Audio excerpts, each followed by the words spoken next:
je voulais vous passer une petite information. On vient d'ouvrir un compte Utip, le lien est dans la description et je vous en parle à la fin de la vidéo.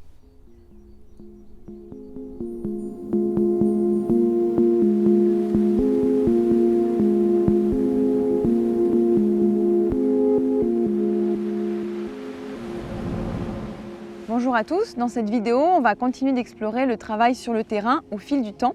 Et là, je vous propose d'explorer ce qu'on fait en cette période d'automne.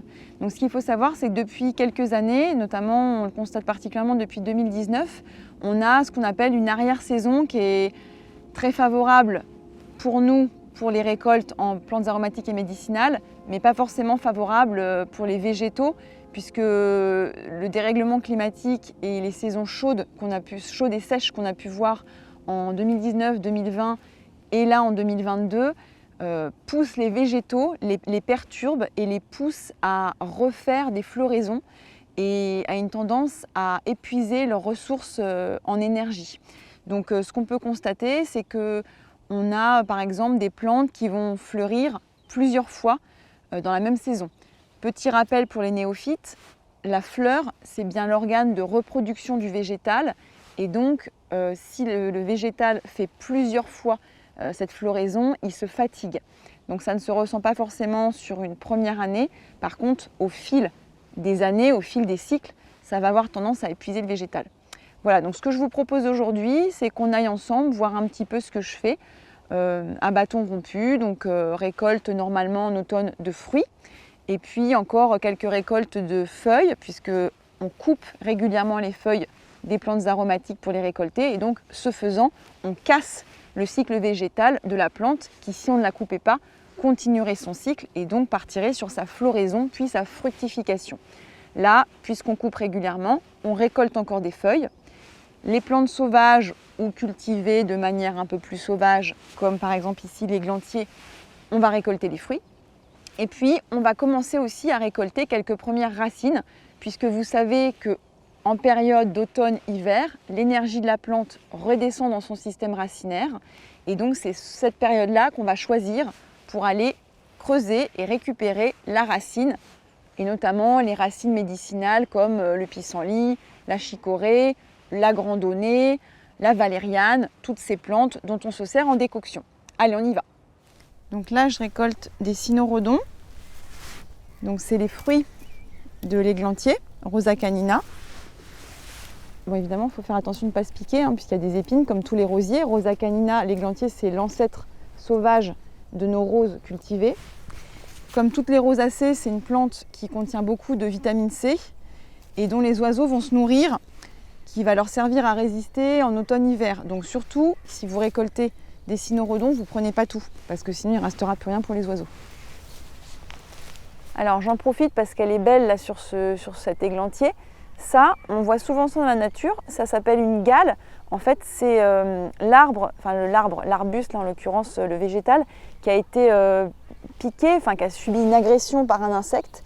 Et donc il va développer ça, en fait, cette espèce de protubérance. Et c'est très riche en tanins. Donc c'est intéressant aussi quand on veut des propriétés médicinales que sont les tanins, de récupérer cette gale.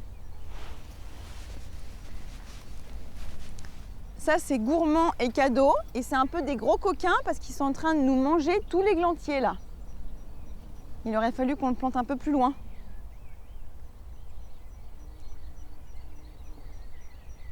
Là, on a des fleurs d'onagre, donc c'est des fleurs qu'on peut récolter tout l'été. Là, on a une floraison d'arrière-saison, donc on peut les récolter en ce moment, mais pas à ce moment de la journée, puisque là, on constate qu'il y a beaucoup de perles de rosée. Donc on va attendre plutôt le début d'après-midi. Là, on voit des bleuets, donc on récolte le capitule floral et on ne va pas le faire à ce moment de la journée parce qu'on voit qu'elle a encore de l'humidité et sur un capitule, ça peut être gênant pour le séchage.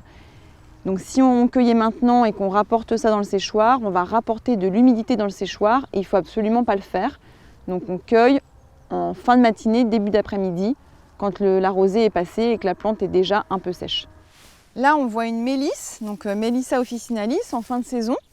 Donc cette plante, on en récolte les feuilles pour en faire des tisanes notamment digestives et légèrement calmantes. Et donc cette plante, comme on récolte les feuilles, ce qu'on fait, c'est qu'on lui casse son cycle de reproduction. on l'empêche de fleurir. Et donc, en empêchant cette floraison, on va maintenir toujours ce qu'on veut, c'est-à-dire les feuilles. Quand on arrête de récolter les feuilles et de la couper systématiquement, elle va en profiter pour continuer de grandir et puis commencer à sortir ses fleurs. Et puis ensuite, ces fleurs seront pollinisées et ça deviendra des fruits. Ce qui se passe, c'est que en continuant ce cycle et en poussant sa reproduction, la plante, elle va se fatiguer. Donc en fait, là en fin de saison, on va la rabattre, puisque en fait les feuilles sont pas belles. On voit bien que quand la plante commence à se concentrer sur sa floraison et sa fructification pour faire des graines et se reproduire, et les feuilles, à la base, sont beaucoup moins belles. On commence à avoir des maladies, les feuilles sont piquées, il y a un peu de champignons, enfin voilà, c'est plus beau du tout. Donc en fait, en fin de saison, on va rabattre la plante, donc on la coupe assez bas, et au moment où il va geler, elle va arrêter de développer ses feuilles, elle va se mettre un peu en mode dormance, vraiment elle va replier son énergie sur ses racines, et au moment du printemps, donc en février, mars, avril, elle va doucement ressortir et refaire des feuilles, et ce sera le renouvellement de ce cycle. La mélisse, elle peut rester comme ça pendant des années, c'est une plante vivace, pérenne, par contre, elle peut s'épuiser. Donc ce qu'on fait en production, quand on en récolte assez régulièrement, c'est qu'on fait un apport de matière organique. Donc on va apporter par exemple un petit fumier bovin ou équin bien décomposé. On essaie de tailler par temps sec le plus possible. Alors c'est pas toujours possible, mais on privilégie le temps sec pour couper afin que l'humidité ne rentre pas dans le végétal parce que ça pourrait lui donner des maladies fongiques, donc des champignons. Et puis ce qu'on fait, c'est qu'on taille plutôt en biseau, en biais comme ça, pour éviter que l'eau ne rentre à l'intérieur des tiges. Et on peut faire une petite récolte des parties supérieures de la plante qui sont encore jolies et puis se débarrasser du reste qu'on peut laisser par exemple en paillage.